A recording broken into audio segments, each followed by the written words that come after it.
Hi friends, ഇന്ന് നമ്മൾ ചെയ്യാൻ പോകുന്നത് വളരെ ടേസ്റ്റിയും സ്വീറ്റ് ആയ ഒരു ലഡുവിന്റെ റെസിപ്പിയാണ്.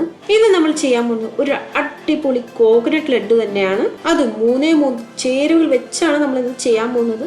വീട്ടിലുള്ള സാധനങ്ങൾ തന്നെയാണ് ഇതെല്ലാം. ഈ ലഡു ഒരു തവണയെങ്കിലും ചെയ്ത് നോക്കിയാൽ പിന്നെ ഇതായിരിക്കും നിങ്ങളുടെ ഏറ്റവും ഫേവറേറ്റ് ആയിട്ടുള്ള സ്വീറ്റ്. അത്രയും ടേസ്റ്റിയാണ് ഇതിന്.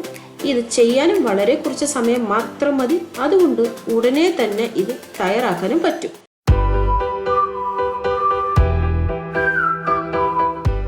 സോ എപ്പോഴൊക്കെ നിങ്ങൾക്കൊരു സ്വീറ്റ് കഴിക്കണം എന്ന് തോന്നിക്കഴിഞ്ഞാൽ ഇത് തയ്യാറാക്കി നോക്കൂ. അതുപോലെ എൻ്റെ ഈ റെസിപ്പി ഇഷ്ടമായി ഒന്ന് ലൈക്ക് ചെയ്തേക്കണേ.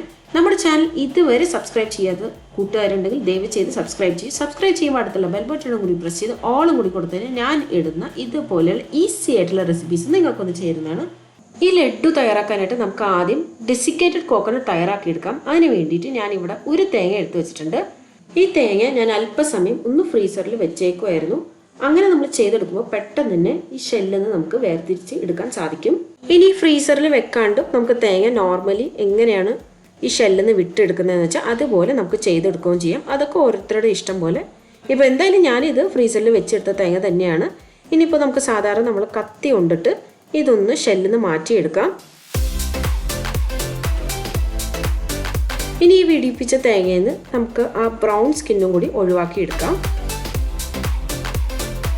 അപ്പോൾ ഈ ഒരു രീതിക്ക് ഞാൻ ഇതിൻ്റെ എല്ലാത്തിൻ്റെയും ബ്രൗൺ സ്കിന്നൊന്ന് മാറ്റിയെടുത്തിട്ടുണ്ട്. കുറച്ചൊക്കെ ആ ബ്രൗൺ സ്കിൻ ഉണ്ടെങ്കിൽ കുഴപ്പമൊന്നുമില്ല.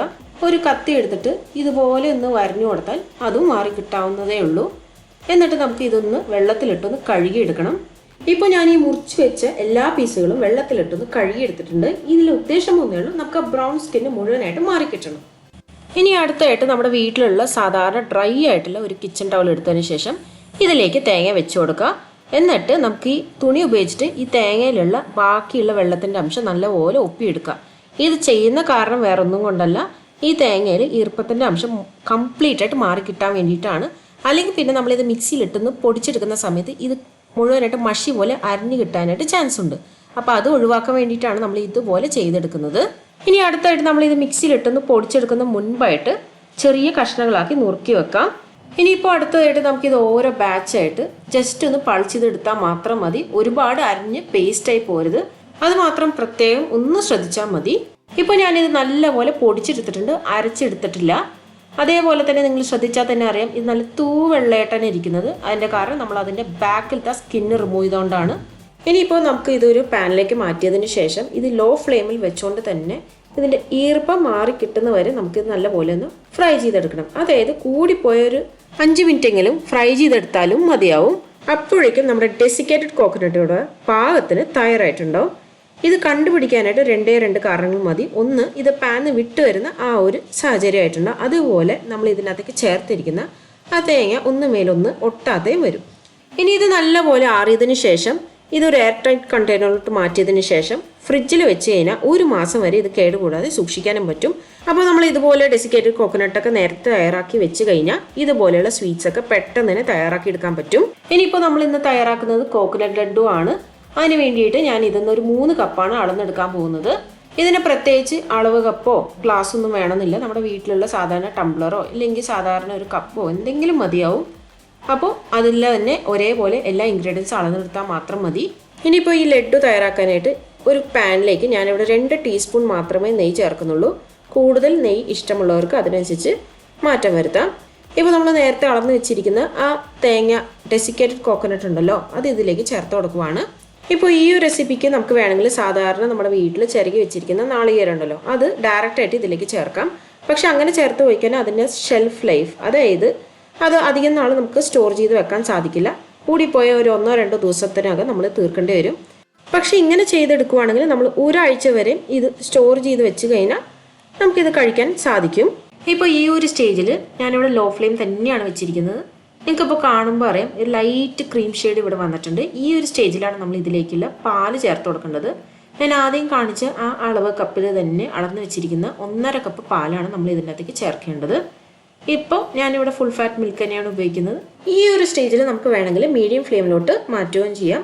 ഇനി ഇതിലേക്ക് നമ്മൾ ചേർത്തിരിക്കുന്ന ആ പാല് ഈ തേങ്ങ നല്ലപോലെ വലിച്ചെടുത്തതിന് ശേഷം ഇതൊന്ന് വറ്റി വരുവും വേണം. ഇനി അടുത്തായിട്ട് ഇതിലേക്ക് ചേർക്കേണ്ടത് മധുരത്തിന് ആവശ്യമുള്ള പഞ്ചസാരയാണ്. ഞാനിവിടെ 1 കപ്പ് പൊടിച്ച് വെച്ചിരിക്കുന്ന പഞ്ചസാരയാണ് ചേർക്കുന്നത്. മധുരമൊക്കെ ഓരോരുത്തരുടെ അളവിനനുസരിച്ച് കൂട്ടോ കുറയ്ക്കാന്ന് വെച്ച് ചെയ്യാം. ഞാനിപ്പോൾ ഇവിടെ തൽക്കാലം 1 കപ്പേ ചേർക്കുന്നുള്ളൂ. ഇനി നമ്മൾ ഇതിൻ്റെ അകത്തേക്ക് ചേർക്കുന്നത് പൊടിച്ച പഞ്ചസാരയാണ്. പൊടിക്കാത്ത പഞ്ചസാരയും വേണമെങ്കിൽ ചേർക്കാം. പക്ഷേ പൊടിക്കാത്ത പഞ്ചസാര ചേർത്ത് കഴിഞ്ഞാൽ ചിലപ്പോൾ അവിടെ ഇവിടെയൊക്കെ കട്ട കുത്തി കൊടുക്കും. അപ്പോൾ അതിൻ്റെ പേരിലാണ് ഞാനിവിടെ പൊടിച്ചു വെച്ചിരിക്കുന്ന പഞ്ചസാര ചേർക്കുന്നത്. ഇതിലേക്ക് പഞ്ചസാര ചേർത്തതിന് ശേഷം ആദ്യം വെള്ളം പോലെ ഇരിക്കും. എന്നിട്ടാണ് ഇത് ഇരിക്കും തോറും കട്ടിയാവാൻ തുടങ്ങുന്നത്. അപ്പോൾ വെറും 3 മിനിറ്റ് മാത്രം മതി. അതിനുള്ളിൽ തന്നെ ഇത് ഇല്ലാത്തുള്ള ഈർപ്പോലെ വലിച്ച് നല്ല കട്ടിയാവാൻ തുടങ്ങും. അതുവരെ കൈവിടാതെ ഇളക്കിക്കൊണ്ടിരിക്കുകയും വേണം. ഇനി ഇതിന് കുറച്ചുകൂടി ടേസ്റ്റ് കൂട്ടാനായിട്ട് നമുക്ക് വേണമെങ്കിൽ ഒരു 1/4 കപ്പ് പാൽപ്പൊടി വേണമെങ്കിൽ ചേർത്ത് കൊടുക്കാം. പാൽപ്പൊടി വീട്ടിൽ ഉണ്ടെങ്കിൽ ചേർക്കാം, ഇല്ലെങ്കിലും കുഴപ്പമൊന്നുമില്ല. ഇനി ഈ പാൽപ്പൊടിയും ചേർത്തതിന് ശേഷം നല്ലപോലെ ഇളക്കി കൊടുക്കുകയും വേണം. ഇപ്പോൾ ഇവിടെ ഒരു ഏകദേശം ഒരു 3-4 മിനിറ്റ് ആയിട്ടുണ്ട്. ഈ ഒരു സമയം കൊണ്ട് നമ്മുടെ ലഡുവിനുള്ള കൂട്ട് ഏകദേശം തയ്യാറായിട്ടുണ്ട്. ഇപ്പോൾ ഇതിന് പാകം ഇങ്ങനെ നമുക്ക് കറക്റ്റായിട്ട് മനസ്സിലാവുമെന്ന് വെച്ചാൽ ഇത് പാത്രത്തിൽ നിന്ന് വിട്ട് വരുന്ന ആ ഒരു സ്റ്റേജ് ആയിട്ടുണ്ടോ. ഈ ഒരു സമയം കൊണ്ട് നമ്മുടെ കൂട്ട് തയ്യാറായി കഴിഞ്ഞു. ഇനി നമുക്ക് ഇതിന്ന് ഓരോ ലഡുവായിട്ട് ഉരുട്ടി റെഡിയാക്കി എടുക്കാം. ഇനി ലഡു ഉരുട്ടുന്ന സമയത്ത് ഇതിന് ചെറിയൊരു ചൂട് മാത്രം മതി. അതുപോലെ തന്നെ ഈ ഒരു കൂട്ടും ഒരുപാട് അങ്ങോട്ട് തണിഞ്ഞും പോകരുത്. എങ്കിൽ പിന്നെ ഇത് കറക്റ്റായിട്ടുള്ള ആ ഒരു റൗണ്ട് ഷേപ്പിൽ നമുക്ക് ഉരുട്ടാനും കിട്ടത്തില്ല. ഇനി ഞാനിപ്പോൾ ചെയ്യുന്ന പോലെ തന്നെ ഉള്ളം കയ്യിൽ വെച്ചിട്ട് ഇതുപോലെ ഉരുട്ടി റെഡിയാക്കി എടുത്തു കഴിഞ്ഞാൽ പെർഫെക്റ്റ് ആയിട്ടുള്ള റൗണ്ട് ബോൾസ് നിങ്ങൾക്കും തയ്യാറാക്കാൻ പറ്റും. അപ്പോൾ ഇതുപോലെ നമുക്ക് ബാക്കിയുള്ള ലഡ്ഡൂസും തയ്യാറാക്കി എടുക്കാം. ഇനിയിപ്പോൾ അടുത്തായിട്ട് ഞാൻ ചെയ്യാൻ പോകുന്ന ഈ ഒരു സ്റ്റെപ്പ് ഓപ്ഷനിലാണ്. നമുക്ക് വേണമെങ്കിൽ ചെയ്യാം, ഇല്ലെങ്കിൽ അവോയ്ഡ് ചെയ്യാം. ഇത് കുറച്ചുകൂടി നല്ല രീതിക്ക് പ്രസൻറ്റബിൾ ആക്കാൻ വേണ്ടിയിട്ടാണ് ഞാൻ ഇതുപോലെ ചെയ്തെടുക്കുന്നത്. ബാക്കി വന്നിരിക്കുന്ന ഡെസിക്കേറ്റഡ് കോക്കനട്ട് ഉണ്ടല്ലോ, അത് ഇതുപോലെ ഒന്ന് റോൾ ചെയ്തെടുക്കുക. ഈ ഒരു രീതിയിൽ ചെയ്തെടുക്കുമ്പോൾ കടയിൽ കിട്ടുന്ന അതേ കോക്കനട്ട് ലഡ്ഡു പോലെ തന്നെ ആയിരിക്കും.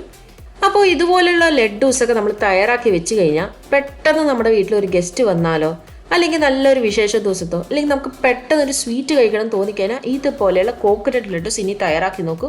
തീർച്ചയായിട്ടും എല്ലാവർക്കും ഇഷ്ടപ്പെടുന്ന ഒരു രുചി തന്നെയായിരിക്കും. അതുപോലെ തന്നെ എൻ്റെ ഈ റെസിപ്പി ഇഷ്ടമായാൽ ഒന്ന് ലൈക്ക് ചെയ്തേക്കണേ. നമ്മുടെ ചാനൽ ഇതുവരെ സബ്സ്ക്രൈബ് ചെയ്തിട്ടില്ലെങ്കിൽ സബ്സ്ക്രൈബ് ചെയ്യുമ്പോൾ അടുത്തുള്ള ബെൽ ബട്ടണും കൂടി പ്രസ് ചെയ്ത് ഓളും കൂടി കൊടുത്തതിന് ഞാൻ ചെയ്യുന്ന ഇതുപോലെയുള്ള ഈസി ആയിട്ടുള്ള റെസിപ്പീസ് നിങ്ങൾക്കൊന്ന് ചേരുന്നതാണ്. അപ്പോൾ ഇനി നമുക്ക് അടുത്തൊരു അടിപൊളി റെസിപ്പിയുമായി ഞാൻ വരുന്നവരെ സൈൻ ഓഫ് ഫ്രം സ്വപ്ന.